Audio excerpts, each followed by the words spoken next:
They had won 130 wars. Not one loss. Not one retreat. Not one moment of doubt. For 3,000 years, the Zorlan Dominion had ruled the stars like gods. Every planet they touched became theirs.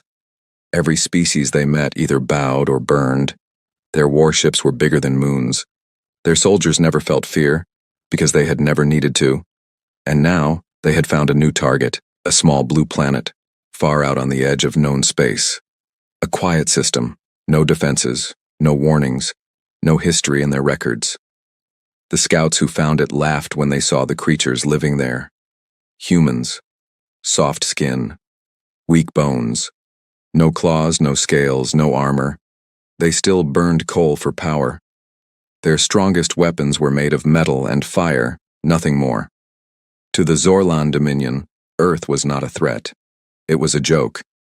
High above the planet, inside the command hall of the Dominion's home fleet, General Threxvar stood in front of a massive glowing star map. He was tall, with dark gray skin and eyes like burning coal. He had led 70 of the Dominion's 130 victories himself. No one in the Empire doubted his power. He looked at the small blue dot on the map and smiled. "This is Earth?" he asked. A younger officer, Commander Yelth, nodded quickly. "Yes, General. A weak species. No shields, no space fleet, no advanced weapons. Our scouts say they still fight wars with metal tubes that shoot small pieces of iron." Threx laughed, a deep, rumbling sound that echoed through the hall. 130 planets have fallen before us, he said. Empires with plasma cannons. Empires with shield technology older than this species' entire civilization. And you tell me this? Earth is something we should worry about?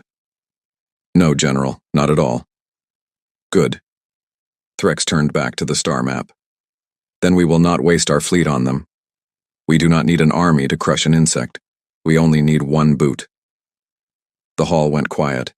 Everyone knew what that meant. Send the Dominion's fist, Threx said. Our finest warship. Let it fly to Earth alone. Let it hang in their sky like a dark cloud. Let them look up and understand, in one single moment, that they have already lost. Commander Yelth bowed his head. It will be done, General. Threx smiled again, wider this time. One ship, he said softly. One ship is all Earth deserves. The Dominion's fist was not just a warship. It was a message. It was 3 kilometers long, shaped like a black blade cutting through space. Its hull was covered in weapons that could turn a city into dust in seconds. It carried 5,000 soldiers, ready for battle, though none of them expected to actually fight.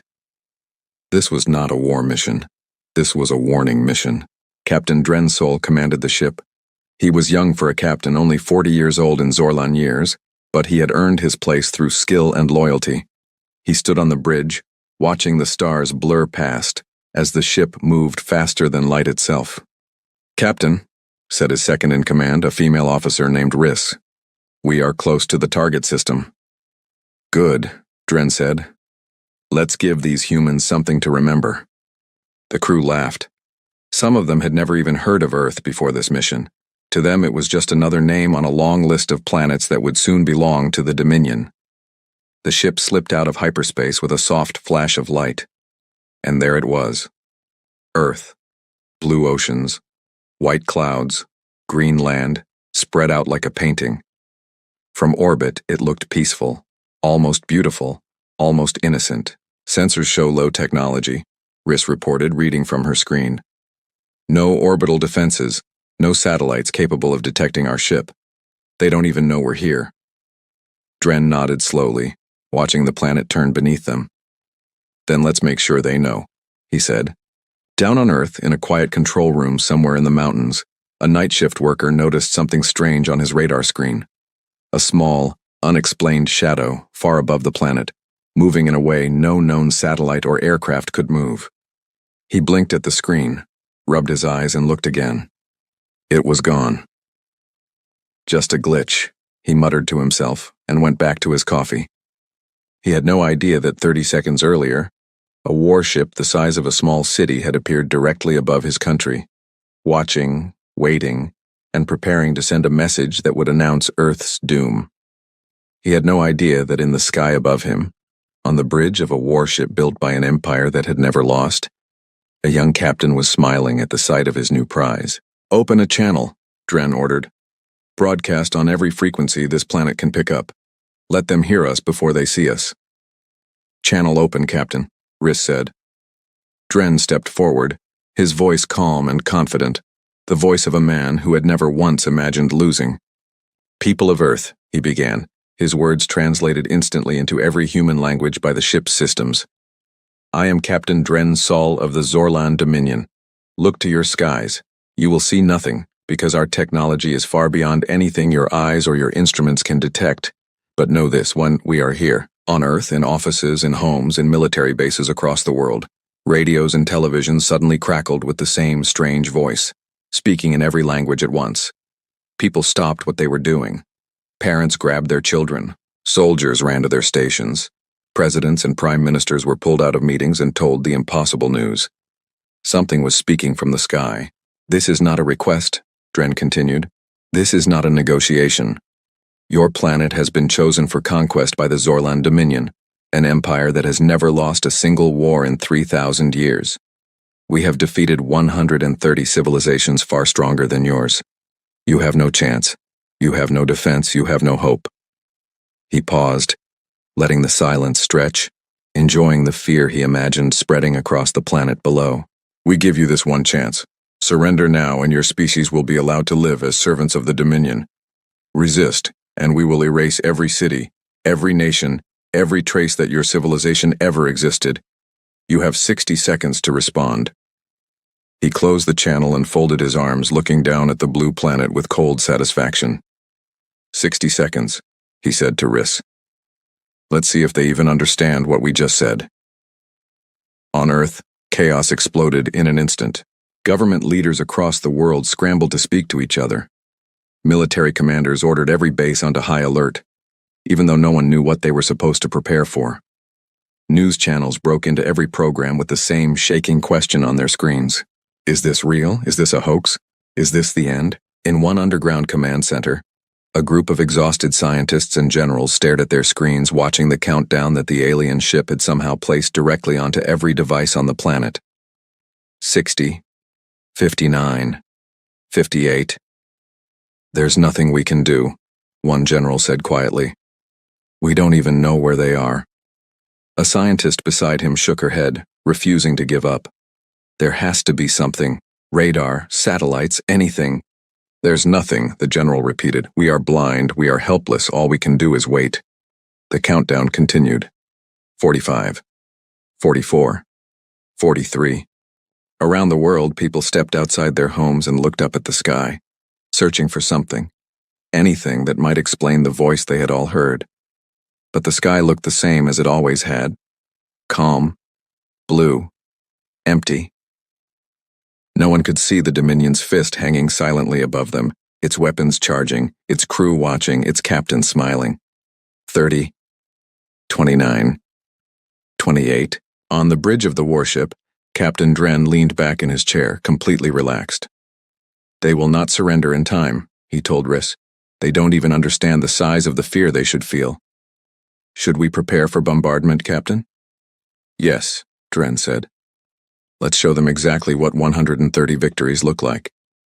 15, 14, 13. The weapons of the Dominion's fist began to glow, drawing power from deep within the ship, preparing to unleash a strike that would turn one of Earth's cities into ash and smoke, just to prove a point. 10, 9, 8. Riss glanced at her screen, then frowned. "Captain, I'm picking up something strange." "What is it?" "I'm not sure. A small energy reading coming from everywhere. Sensors can't lock onto a source." Dren frowned slightly, the first small crack in his confidence. "Define everywhere." "It's like the readings are coming from the planet itself, from the air, from the space around us. I've never seen anything like it." 5, 4, 3. "Ignore it," Dren said, though his voice was a little less sure now. "Probably a sensor malfunction. Continue with the strike." 2, 1. The final second passed. And then, everything went wrong. The lights on the bridge flickered. Every screen went black at the same instant, then filled with static, then died completely. The low hum of the ship's engines, a sound the crew had heard every day of their lives, suddenly stopped. Silence, heavy and unnatural, filled the bridge. "Report!" Dren shouted, standing up from his chair. "What's happening? Riss! Report!" Riss frantically tapped at her console, but nothing responded. "I don't know, Captain. Everything is offline. Weapons, engines, life support backup, all of it, gone." "That's impossible," Dren said, his voice rising. "This ship has 3 separate power systems. There is no way." The ship shuddered, a deep, groaning sound running through the metal walls, like something enormous was pressing against the hull from outside. Soldiers throughout the ship began shouting into their communicators, reporting the same terrifying thing from every level. Doors locking on their own, lights dying room by room, systems shutting down one after another, in perfect order, like something was walking through the ship and turning it off piece by piece. "Get me eyes outside the hull," Dren ordered. "Someone tell me what is out there." A young technician, pale and shaking, pointed at a small backup screen that still had a flicker of power. "Captain," he whispered, "look." Dren turned to the screen. Through the ship's external camera, just before it too lost power, he saw it. Nothing. There was nothing outside the ship. No enemy fleet. No weapon. No visible force. Just empty space and the calm blue curve of Earth below them, exactly as peaceful as it had looked the moment they arrived. And yet the most powerful warship in the Zorlan Dominion was dying around them, piece by piece, system by system, for no reason anyone could explain. "This isn't possible," Dren said, backing away from the screen. "There's no enemy. There's no attack. There's nothing there." The final screen went dark. The final light went out. And on the bridge of the Dominion's fist, in the total darkness and total silence, Captain Dren Sol felt something he had never once felt in his entire life. Fear. Far away, back at Dominion Command, General Threx Var waited for the report that never came. He had expected news of Earth's surrender. He had expected footage of a burning city, sent back as proof of the Dominion's power. He had expected, more than anything, to hear Captain Dren's confident voice, confirming another easy victory, number 131 on a list that never seemed to end. Instead, there was only silence. Hour after hour, the communication channel to the Dominion's fist remained empty. No signal, no message, no sign that the ship, or its 5,000 soldiers, had ever existed at all. Commander Yelth approached the general slowly, his face pale. "General," he said quietly, "we have lost all contact with the Dominion's fist." Threx did not turn around. He kept staring at the star map, at the small blue dot that represented Earth. "Send it again," he said. "General?" "The signal," Threx said, his voice tight. "Send it again. It must be a communication error, nothing more." But deep in his chest, in a place he had not felt in 3,000 years of victories, something cold and unfamiliar began to grow. Doubt. For the very first time in the long history of the Zorlan Dominion, a ship had been sent to conquer a world, and it had simply vanished. 3 days passed, and the Dominion's fist did not answer. 3 days of silence from a ship that carried 5,000 soldiers, the finest weapons in the Zorlan Dominion, and a captain who had never once failed a mission. 3 days of empty static on every channel, every frequency, every emergency signal the ship should have sent if anything had gone wrong. Inside the command hall, General Threx Var had not slept. He stood in front of the star map, staring at the small blue dot that marked Earth as if staring hard enough could force the ship to answer. Around him, officers whispered quietly, careful not to disturb him, careful not to say the word that everyone was thinking but no one dared to speak out loud. Lost. The Zorlan Dominion did not lose ships, not to pirates, not to rival empires, not to anyone. In 3,000 years and 130 victories, a Dominion warship had never simply disappeared without a trace. Commander Yelth finally broke the silence. "General," he said carefully, "it has been 72 hours. Protocol requires that we—" "I know the protocol," Threx said sharply, cutting him off. He turned away from the star map at last, his dark eyes tired but still burning with pride.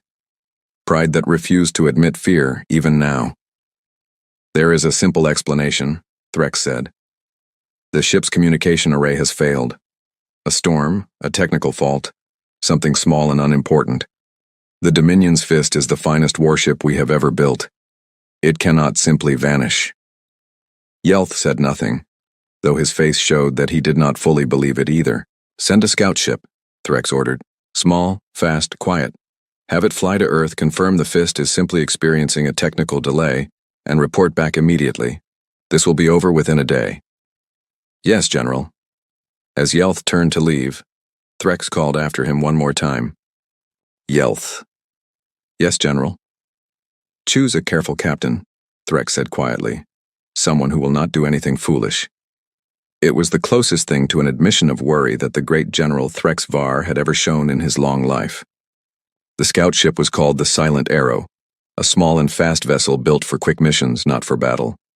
It carried only 20 crew members, far fewer weapons than the Dominion's fist, and one very nervous captain. Captain Ves Corin had never led a mission this important before. He was older than most captains, cautious by nature, the kind of officer who checked every system twice before giving an order. Some called him slow, others called him wise. On this day, his caution felt like the only sensible thing left in the universe. Approaching Earth's system now, his navigator reported, a young officer named Diel. Dropping out of hyperspace in 10 seconds. Ves nodded, gripping the arms of his chair a little tighter than he meant to. Careful and slow, he reminded his crew. We are not here to fight. We are here to look, and then we are going home. The ship dropped out of hyperspace with a soft flash of light, and the crew found themselves staring at the same blue and green planet that had swallowed the mighty Dominion's fist without a single explanation. For a long moment, nobody spoke. Scan for the fist's signal, Ves ordered quietly. Dale's fingers moved quickly across his console. The bridge was silent except for the soft hum of scanning equipment, searching space for any trace of the missing warship. Captain, Diel said after a moment, his voice tight. I'm picking up debris. Debris? Yes, Captain. A large debris field, in the exact location where the fist was last known to be. Ves felt his stomach drop. Show me, he said. The main screen flickered to life, showing hundreds of small pieces of metal floating silently in space, scattered across a wide area, slowly drifting apart in the emptiness. Ves stared at the wreckage, his throat suddenly dry. Bring us closer, he said, slowly. As the Silent Arrow moved closer to the debris field, the crew began to see the pieces more clearly, and what they saw made no sense at all. Captain, said a science officer named Threll, staring at her readings with growing confusion. This doesn't look right. What do you mean? The metal, Threll said. It's Dominion hull plating, no doubt about that. But look at the edges. She zoomed in on one of the larger pieces on the main screen. Ves leaned forward, studying it carefully. The metal was not burned. It was not melted. It was not cracked or torn the way metal usually looked after an explosion or a weapon strike. Instead, the edges were smooth, almost perfectly cut, as if some enormous invisible hand had simply taken the ship apart, piece by piece with careful precision. That's impossible, Ves muttered. No weapon does that. Not even our own weapons cut metal so cleanly. There's more, Captain, Threll continued, her voice growing more unsettled. I'm reading 0 radiation in this area. If a weapon had struck the fist, even a small one, there would be radiation, heat traces, chemical residue. There's nothing. It's like the destruction happened without any energy being used at all. Ves felt a chill run through him, a feeling he had not experienced in decades of service. What about the crew? He asked quietly. 5,000 soldiers were on that ship. Are there any remains? Threll checked her sensors again. Her hands were trembling slightly now. No, Captain, she whispered. No bodies. No escape pods. No life signs, past or present. It's like the crew simply stopped existing. The bridge fell into a heavy, uncomfortable silence. Ves ordered the ship to move even closer, wanting to see the wreckage with his own eyes rather than trust only the instruments. As the Silent Arrow drifted gently through the field of broken metal, The crew watched pieces of the once mighty Dominion's fist float past their windows like ghosts. A piece of the ship's outer hull, still bearing the Dominion's proud symbol, spun slowly in the darkness. A section of what might have once been a weapons array drifted nearby, its edges smooth and strange, untouched by fire. Nobody on the bridge spoke. Even Dale, usually quick with a joke to ease tension, sat in complete silence, staring out at the wreckage with wide eyes. "Captain," Threll finally said, breaking the silence, "I want to run a deeper scan on the debris. There might be something we're missing, some clue about what happened here." Vess hesitated. Every instinct in his old, careful mind told him to leave, to gather what little information they had and return home immediately. But he was a scout captain, and scouting meant answers, not fear. "Do it," he said. "Quickly." Threll adjusted her instruments, sending out a careful, gentle scanning pulse toward the wreckage, designed to reveal hidden energy signatures without alerting anything nearby. The results appeared on her screen almost instantly. Her face went pale. "Captain," she said slowly, "I'm picking up something strange." "Another debris reading?" "No," Threll said, her voice shaking now. "It's not coming from the wreckage. It's coming from Earth." Vess stood up from his chair, walking toward Threll's console to see the reading for himself. On the screen, a faint energy pulse blinked steadily, originating not from the wreckage of the Dominion's fist, but from somewhere on the surface of the planet below. It was small, quiet, almost hidden, the kind of signal that could easily be missed if you weren't looking closely. "What is that?" Vess asked. "I don't know," Threll admitted. "It doesn't match any known technology in our database, not Dominion tech, not any species we have ever recorded before." Dael turned in his chair, his young face full of worry. Could it be some kind of natural phenomenon? Something from the planet itself? Threll shook her head slowly. "It's too structured. Too deliberate. This isn't natural. Someone, or something, made this." Vess stared at the small, steady pulse for a long moment, his mind racing through every possibility, none of them comforting. "Are the humans capable of this kind of technology?" he asked. "According to our records, no," Threll said. "Their most advanced weapons still use basic explosives. Nothing close to whatever destroyed the fist without leaving a single trace." "Then who?" Vess started, but he never finished the question. Suddenly, every screen on the bridge flickered at once. "Report," Vess shouted immediately, his careful nature replaced instantly by sharp alertness. "What's happening?" "I don't know, Captain," Dale said, his fingers flying across his controls. They're fluctuating. Power levels are unstable across the entire ship. Stabilize them." "I'm trying, Captain, but it's not responding to normal commands. It's like something is testing our systems." Threll's console beeped loudly, an alert flashing red across her screen. "Captain, the signal from the planet," she said quickly. "It just changed. It's stronger now, much stronger, and it's moving." "Moving toward us?" Threll's hands trembled as she confirmed the reading. "Yes, Captain. Whatever that signal is, it's rising up from the planet's surface and it's heading directly toward our position." The bridge erupted into controlled chaos, officers shouting reports, alarms blinking across every console. The entire crew suddenly aware that they were no longer just observers of a mystery. They had become part of it. "Captain, orders?" Dael asked, his voice tight with fear. Vess stared at the small dot on the screen, the mysterious signal rising steadily from Earth, climbing higher and higher, closer and closer to his small, lightly armed scout ship. For a long moment, the careful, cautious captain who had never once acted rashly in his entire career felt something rise inside him that he had spent his whole life trying to avoid. Panic. "Prepare to retreat," he ordered, his voice barely steady. "Charge the hyperspace engines, we are leaving now." "Captain, the engines need at least 2 minutes to charge for a jump this size," Dale said. "We can't leave any faster than that." "Then we survive for 2 minutes," Vess said grimly. "Everyone, hold your positions." The bridge fell into a tense, heavy silence as the crew watched the mysterious signal continue its slow, steady climb from the surface of Earth.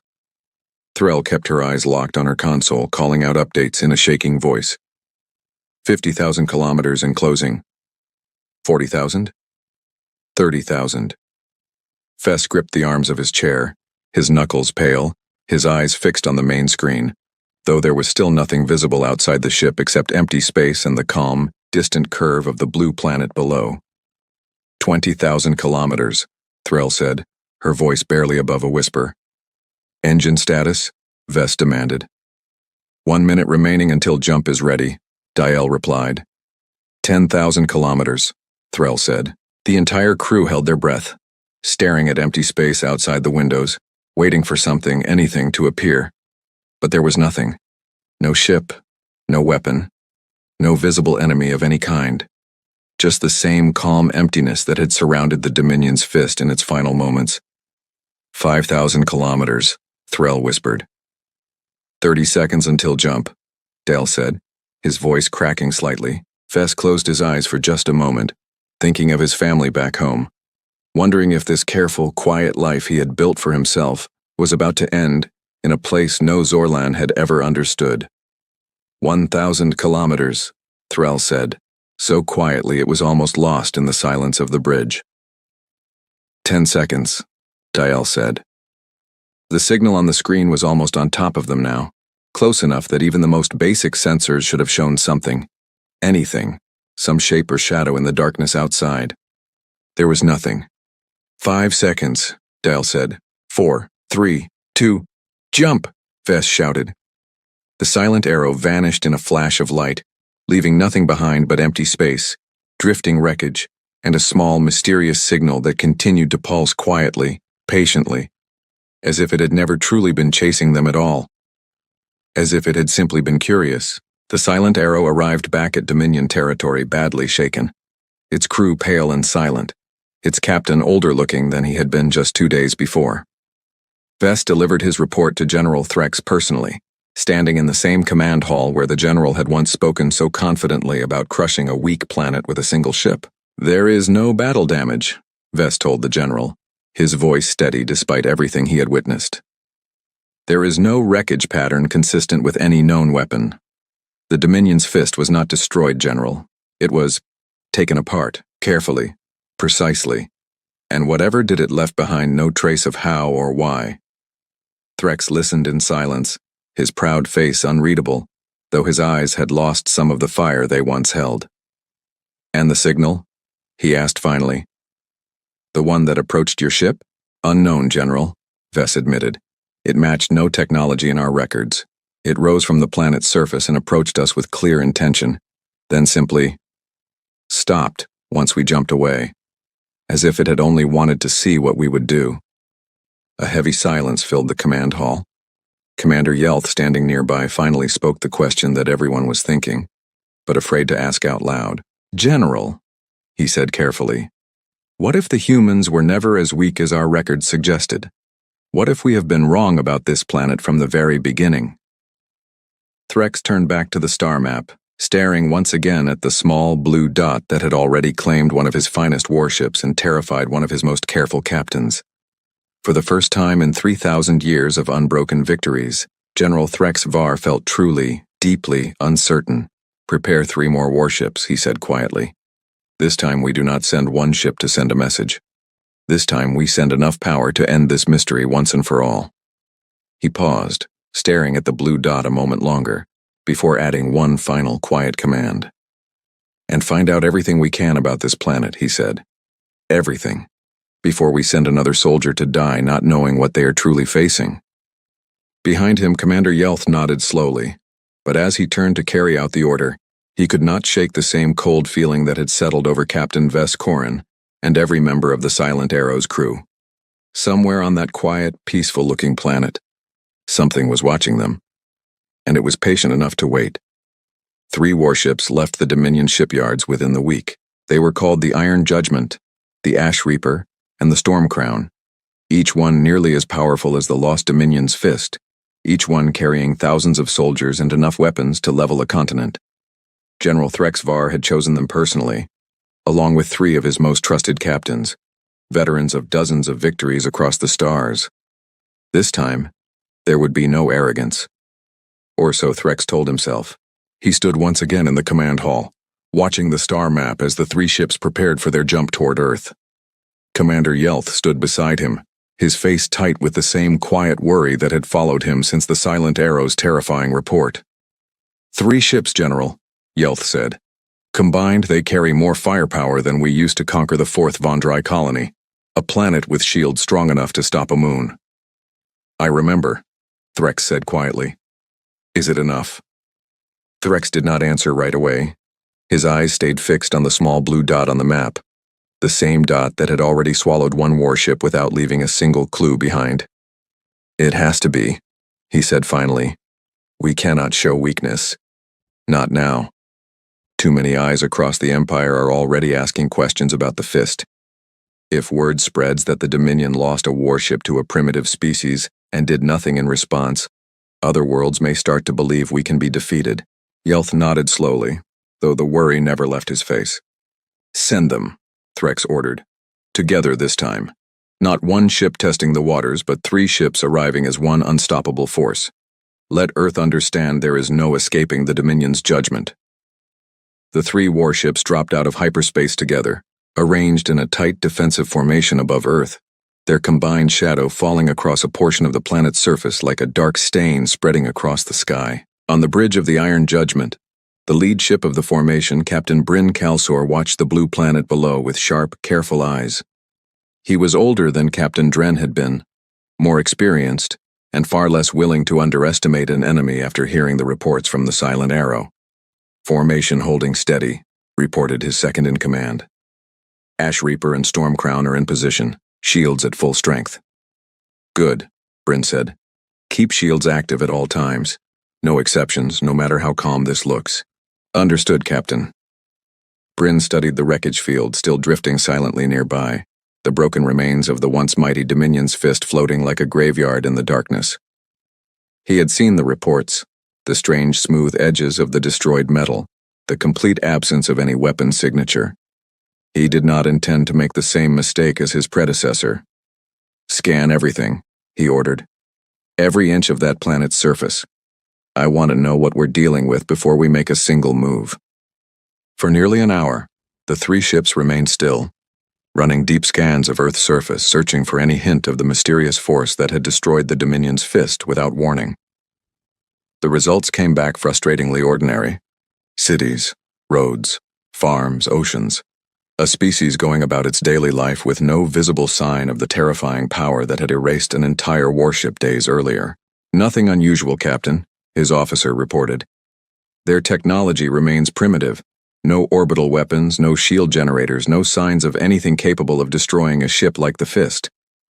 Bryn frowned, staring down at the peaceful-looking planet. "Then whatever destroyed our ship isn't something we can simply scan and find," he said quietly. "It's something else. Something we don't understand yet." Aboard the Ash Reaper, the second ship in the formation, a young weapons officer named Tolan watched his console nervously, his hand hovering close to the emergency alert button. He had heard the stories about the Fist, whispered quietly among the crew during the long journey to Earth, stories that grew stranger and more frightening with each retelling. "You're jumpy today," said the soldier beside him, an older gunner named Farrick, noticing Tolan's nervous energy. "Aren't you?" Tolan asked. "We're sitting right next to the place where an entire warship disappeared." Farrick shrugged, though even he glanced occasionally at the drifting wreckage outside the window. "Bad luck, probably. Equipment failure. Something boring, if you ask me. The higher-ups always make these things sound more mysterious than they really are." "I hope you're right," Tolan muttered. On the bridge of the 3rd ship, the Stormcrown, Captain Wes Adrenalin, a stern and battle-hardened commander, watched her instruments with growing impatience. 3 hours had passed since their arrival, and nothing unusual had happened. No strange signals, no mysterious energy readings, nothing at all beyond the quiet, ordinary hum of a planet unaware of the danger circling above it.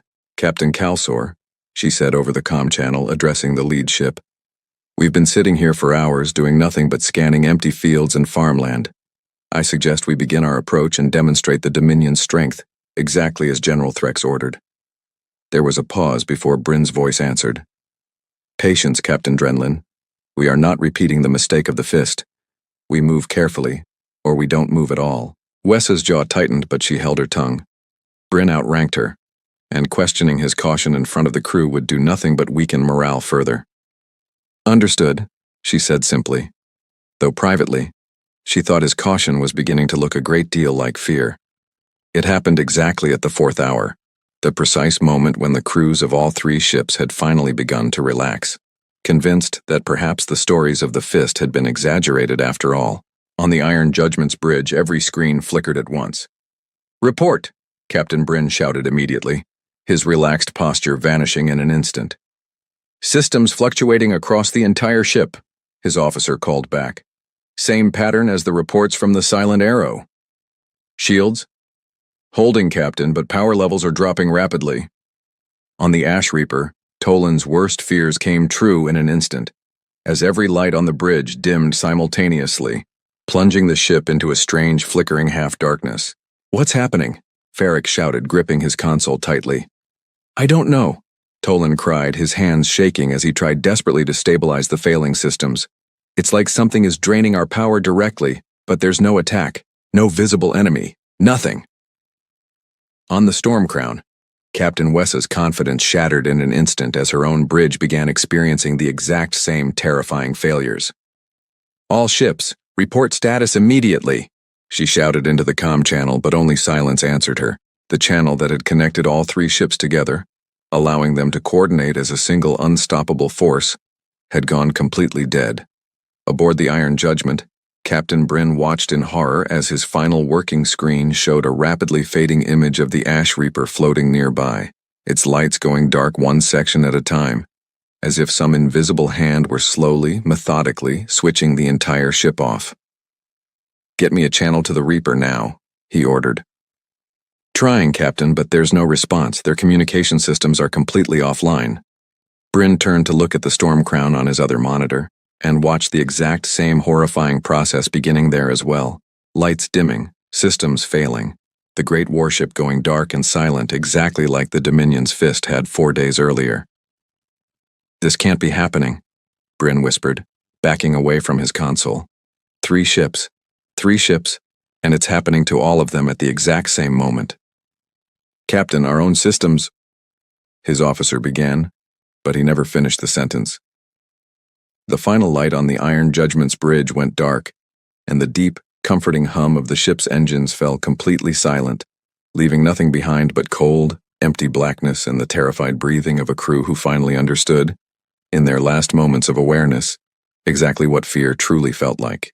Back at Dominion Command, the war room fell into complete chaos the moment all 3 ships stopped transmitting at the exact same instant.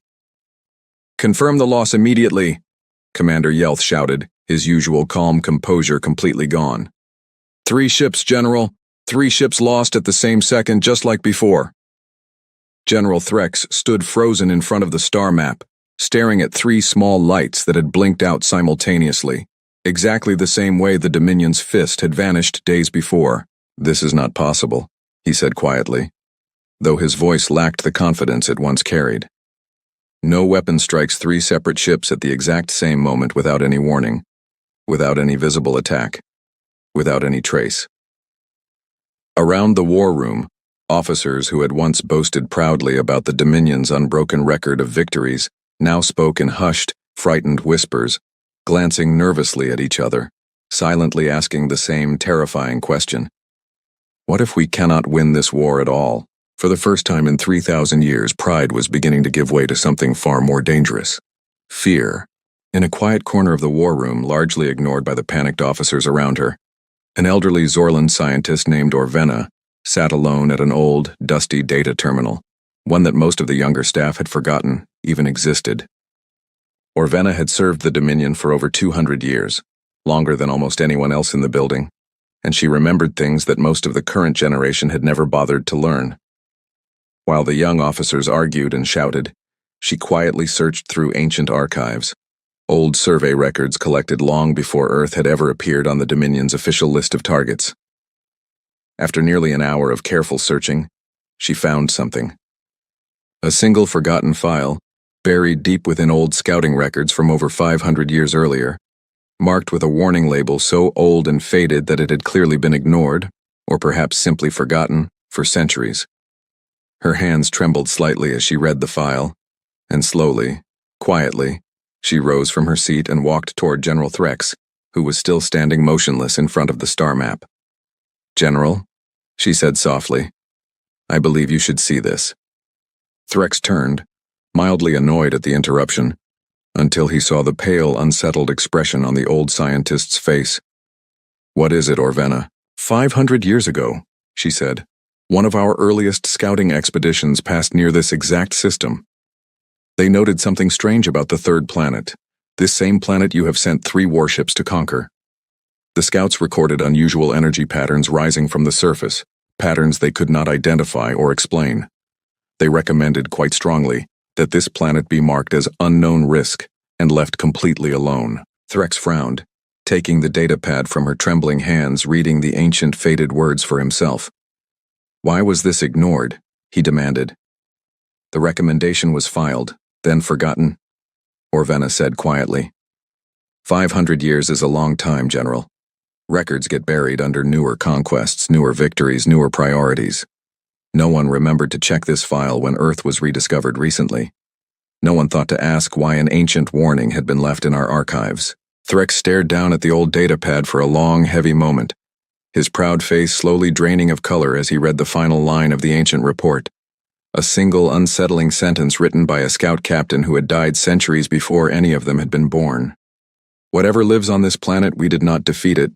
We simply left before it noticed us. The war room fell into complete silence as Orvena's words settled over everyone present. "Are you saying," Commander Yelth said slowly, breaking the silence, "that we have been fighting something on Earth this entire time, something ancient, and none of us knew it was there?" "I don't know what we're fighting," Orvena admitted honestly, "but I know this. It has been here far longer than the humans have. It may not even be connected to the humans at all, and it appears to be far more advanced than anything our records have ever encountered before." Threx set the datapad down slowly, his hands still trembling slightly, though his voice, when he finally spoke, carried a strange, quiet determination. 3 ships, he said. Gone in an instant, with no warning and no visible attack. If this creature, or whatever it is, can destroy 3 of our finest warships without even showing itself, then a handful of ships will never be enough to defeat it. "General," Yelth said carefully, "what are you suggesting?" Threx turned back to the star map, staring once more at the small blue planet that had already claimed 4 of his warships and shattered 3,000 years of unbroken confidence. "We send everything," he said quietly. "Every warship in the Dominion's home fleet. Every soldier, every weapon, every scrap of power we possess. If this enemy wishes to remain hidden, then we will bring enough force to burn away every shadow it hides behind, until there is nowhere left for it to run." The war room fell into stunned silence at the sheer scale of what the general was proposing. "General," Orvena said quietly, "if the ancient scouts were right, if this truly is something beyond our understanding, sending our entire fleet may not save us. It may simply mean losing everything at once instead of piece by piece." Threx turned to look at her, his dark eyes filled with a strange, heavy mixture of fear and unbroken pride. "Perhaps," he said. "But the Dominion has never retreated from a fight in 3,000 years, and we will not begin with a species we do not even understand. We go forward. We go with everything we have." He paused, staring one final time at the small blue dot on the star map, the quiet, peaceful-looking planet that had somehow become the greatest mystery the Zorlan Dominion had ever faced. "Prepare the entire fleet," he said softly. "It's time to end this, once and for all." Behind him, Orvena quietly closed the ancient file on her datapad, her eyes lingering on the old scout captain's final warning, wondering with a growing sense of dread whether General Threx Var was about to lead the mighty Zorlan Dominion into its greatest victory, or its final catastrophic mistake. The Zorlan Dominion had never gathered a fleet this large in 3,000 years of endless conquest. 600 warships, 2 million soldiers, enough weapons to turn 100 planets to ash in a single day. Every available ship in the home fleet had been called into service, pulled from patrol routes, training exercises, and quiet border posts across the Empire. Nothing was held back. Nothing was saved for later. General Threx Var stood at the front of the massive fleet's command ship, the Eternal Glory, watching as hundreds of warships assembled around him in perfect formation, an unbroken wall of steel and fire stretching farther than the eye could see. "This is madness," Commander Yelth whispered beside him, though he made sure his voice stayed low enough that only the general could hear. "General, if something out there can destroy warships without leaving a trace, sending this many ships at once could mean losing everything the Dominion has built in a single afternoon. Or it could mean finally destroying whatever has humiliated us these past few days," Threx replied, his eyes fixed forward, his jaw set with grim determination. "There is no other choice left, Yelth. We cannot retreat. We cannot wait. The Empire is already whispering about our failures. If we do not act now with everything we have, the Dominion's reputation will crumble long before any enemy manages to destroy our ships." Yelth said nothing more, though the fear on his face remained clearly visible. Behind them, standing quietly near the back of the bridge, old Orvena watched the endless formation of warships with a troubled expression, still holding the ancient datapad containing the forgotten warning from 500 years earlier. "We did not defeat it. We simply left before it noticed us." She hoped more than anything that General Threx was making the right choice. The fleet arrived above Earth in a single massive wave, warships appearing out of hyperspace in perfect formation, filling the sky above the planet like a dark, endless storm cloud. From the surface, had anyone been able to see them, the sight would have looked like the end of the world itself. On the bridge of the Eternal Glory, Threx stared down at the small blue planet, feeling, for just a moment, the familiar surge of pride and confidence that had guided him through 130 victories. "Report," he ordered. "What do our sensors show?" "Nothing unusual, General," his sensor officer replied. "The planet remains completely unaware of our presence, exactly as before. No orbital defenses, no unusual energy readings, nothing beyond ordinary human activity on the surface." Threx allowed himself a small, tight smile. Perhaps our enemy has finally shown its hand by revealing nothing at all. Perhaps it hides only from smaller ships, unable to face a fleet of this size. "Should we begin bombardment procedures, General?" Yelth asked. Threx considered the question carefully, remembering the mistakes of the past. This time, there would be no arrogant countdown, no dramatic speech broadcast to the humans below. This time, there would only be overwhelming, immediate force. "Yes," Threx said finally. "All ships, prepare simultaneous strike. We will not give whatever is down there any time to react. Full power, all weapons on my command." Across the massive fleet, 600 warships began charging their weapons at once, an amount of destructive power that had never before been gathered in a single location in the entire history of the Zorlan Dominion. "Weapons charged and ready, General," Yelth reported. A slight tremor remained in his voice despite his best efforts to hide it. Awaiting your final order, Threx stared down at the small, peaceful-looking planet one final time, thinking of the Dominion's Fist, the Iron Judgment, the Ash Reaper, and the Storm Crown, 4 proud warships reduced to silent wreckage by an enemy that had never once shown itself. "Fire," he said quietly. The order raced across the fleet instantly, 600 warships preparing to unleash their combined power upon the unsuspecting planet below. And then, in the exact same instant, everything stopped.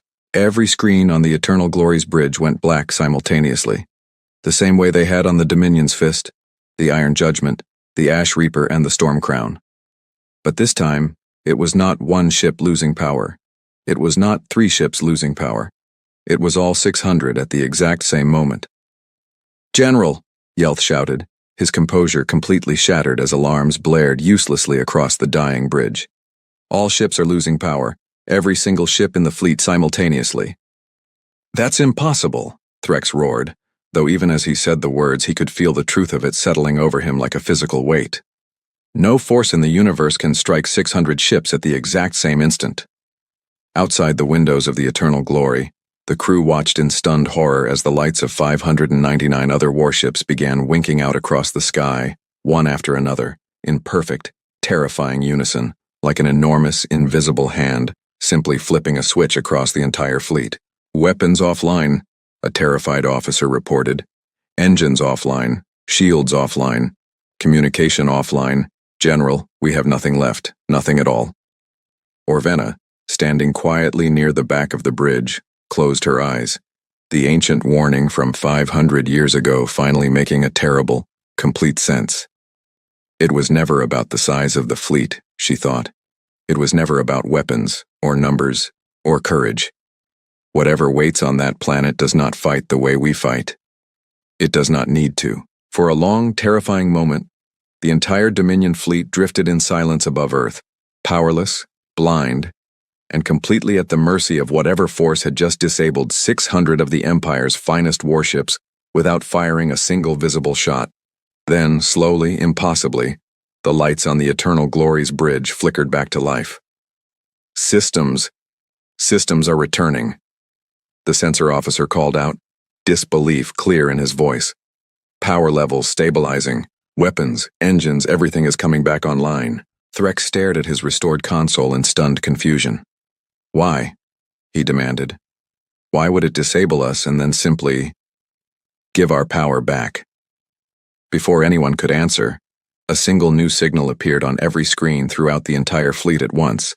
A simple, small text message written in perfect Zorlan script, appearing simultaneously on 600 ships scattered across the sky above Earth.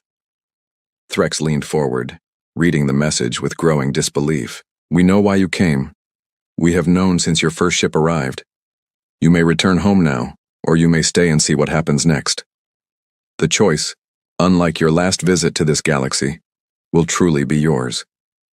The bridge fell into stunned silence. General, Yelth said quietly, staring at the strange message. What does this mean? Since your last visit to this galaxy? We have never been to this system before the Dominion's fist. Threx said nothing, his mind racing, trying to understand a message that made no logical sense at all, until Orvena stepped forward slowly, her old, wrinkled face pale with a sudden, terrible realization. General, she whispered, may I see that message? Orvena studied the strange text for a long moment, her hands trembling slightly before she finally spoke, her voice barely above a whisper. General, I need to access the deepest archives immediately. Before the Dominion existed in its current form, before even the earliest recorded conquests, there are legends, old stories dismissed centuries ago as myths, about an ancient civilization that once guarded certain quiet corners of the galaxy, sections of space that no empire, no matter how powerful, was ever able to conquer or even properly explore. You believe this is connected to that old myth? Threx asked, his voice tight with disbelief and something close to dread. I believe, Orvena said carefully, that we may have made a terrible assumption when we discovered Earth. We assumed it was simply an undiscovered planet, home to a young, primitive species we could easily conquer. But what if Earth was never undiscovered at all? What if it was simply left alone, deliberately, by every civilization wise enough or old enough to understand what truly protects it? Before Threx could respond, another message appeared on every screen throughout the fleet, simple and calm, as if in direct answer to Orvena's private theory. You are correct, old one. This world has been watched and quietly protected for far longer than your empire has existed. The humans you call primitive do not yet know what shares their sky, and it is not our place to reveal that to them before they are ready.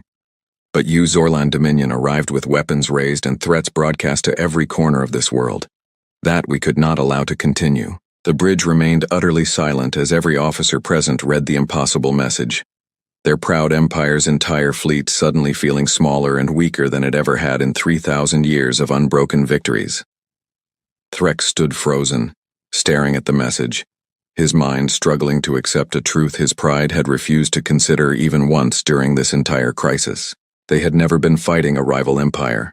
They had never been fighting the humans themselves. They had been testing the patience of something far older, far wiser, and far more powerful than the Zorlan Dominion had ever imagined encountering. What do you want from us?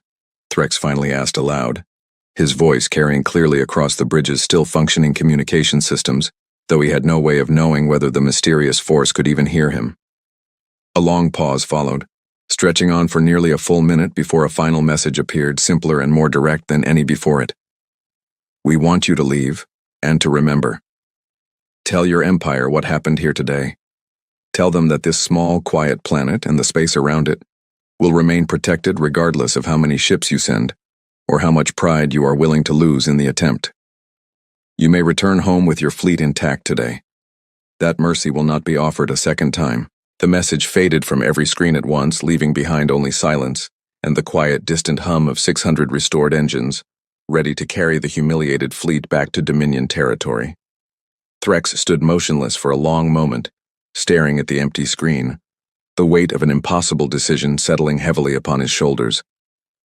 Behind him, Commander Yelth waited nervously for orders, while old Orvena simply watched the general with quiet, patient understanding, as if she already knew exactly what choice he would make.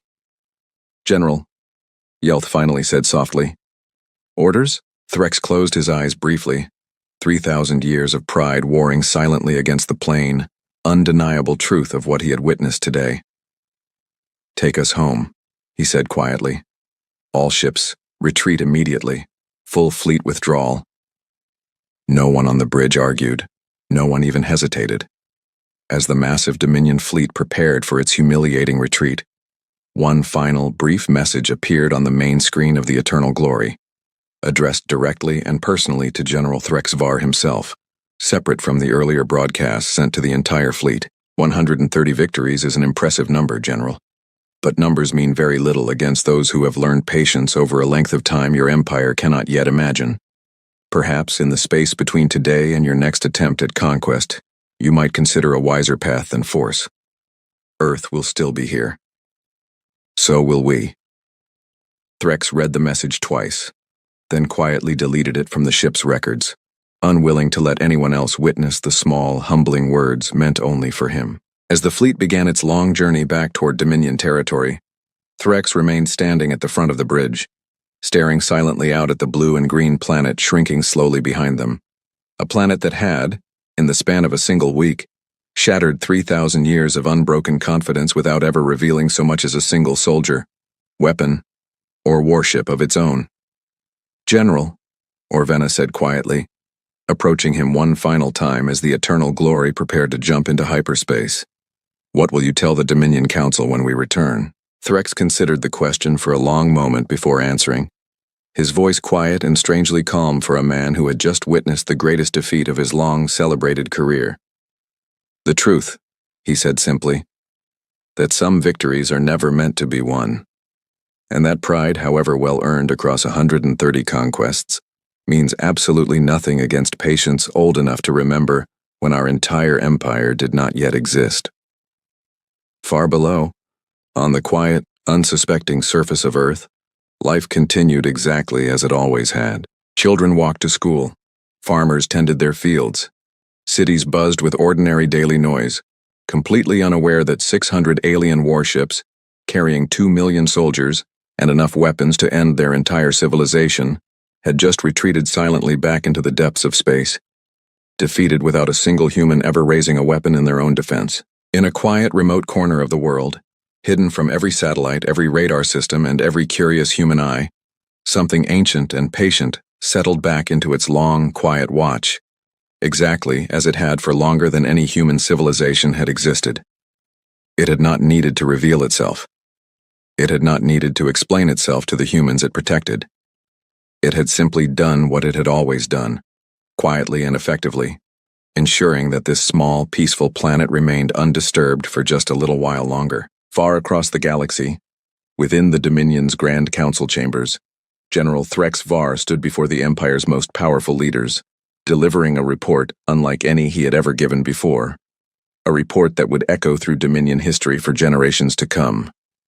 "We sent our finest warship," he told them quietly, "then 3 more, then our entire home fleet, 600 ships in total, against a planet with no visible defenses, no advanced weapons, and no space fleet of its own." He paused, letting the weight of his next words settle fully across the silent chamber, and in less than 1 week, he continued, 130 years of unbroken victories meant absolutely nothing. We did not lose to the humans of Earth. We lost to something far older, far wiser, and far more patient than our entire empire combined. Something that never once needed to fire a single shot to remind us exactly how small our pride truly was. Somewhere far beyond the reach of Dominion sensors, hidden quietly among the stars surrounding a small, unremarkable blue planet, something ancient continued its silent, patient watch, exactly as it always had, and exactly as it always would, for as long as Earth needed protecting.